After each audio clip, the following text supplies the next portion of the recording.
थी, तो वहां पर इस तरह की स्थिति क्यों थी, इसका जवाब भी आप ही को देना पड़ेगा। लेकिन अखिलेश प्रसाद सिंह जी, अब मैं सीधे आपके पास आते हुए, कांग्रेस और आरजेडी लगातार इस मुद्दे पर सरकार को घेर रही हैं, लेकिन जेडीयू और बीजेपी की ओर से कहा जा रहा है कि हमें तो किसी ने कहा नहीं था, ऑडिट तो हमने खुद करवाया और उसके बाद अपनी रैंकिंग सुधारी और जो आंकड़ा था वो देश के सामने रखा।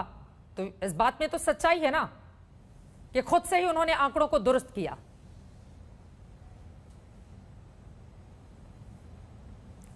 अखिलेश जी, मेरी आवाज मिल रही है आपको?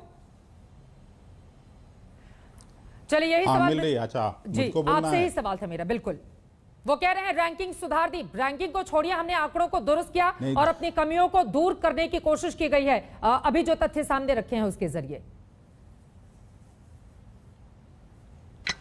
नहीं, देखिए मैं 20 साल पहले हेल्थ में वहाँ मिनिस्टर था, बिहार की विधानसभा में काम करता था। और आज जो ये सवाल हो रहा है, लगातार स्वास्थ्य महकमा वहाँ बहुत ही खराब स्थिति में है। अगर पटना के कुछ हॉस्पिटल आप छोड़ दीजिए, Patna medical college, Nalanda medical college और अब एम्स आया है, इसको अगर हटा दीजिए, अजय आलोक के पिताजी खुद वहाँ बड़े डॉक्टर हैं, उनसे जब मेरी बात होती है तो वो अलग बात करते हैं। अजय आलोक को तो अब केस बहस करना है, खराब केस को बेस्ट तरीके से बहस करना है। सबको मालूम है बिहार में कि अगर हाई कोर्ट इंटरफेयर नहीं करता और जिस तरह से बिहार के लोग भगवान भरोसे चल रहे थे, न केवल इस महामारी में बल्कि पिछली बार के महामारी में भी, खुद मुख्यमंत्री एक दिन भी कोई हॉस्पिटल का दौरा करने नहीं गए, किसी को देखने नहीं गए, कोई ये नहीं हुआ। पिछली बार भी जब हल्ला हंगामा हुआ तो स्वास्थ्य सचिव को बदला गया था। अब जो नए स्वास्थ्य सचिव आए हैं, ये भी लॉकडाउन में देरी इतनी क्यों हुई?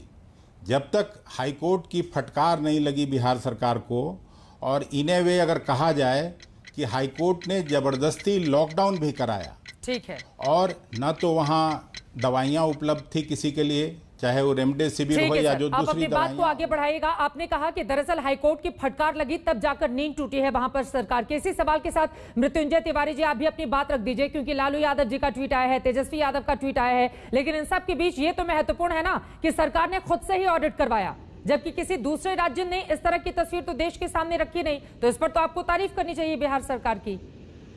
देखिए चित्रा जी, बिहार सरकार की तारीफ क्या करनी चाहिए? ये सरकार का जो फर्जीवाड़ा है, इसके लिए इसको कैसे तारीफ किया जाए? ये जब माननीय उच्च न्यायालय ने फटकार लगाई, आप देख लीजिए पिछले दिनों क्या टिप्पणी की थी माननीय उच्च न्यायालय ने। नेता प्रतिपक्ष ने लगातार इस बात को कहा कि सरकार फर्जी डाटा आंकड़ा दे रही है।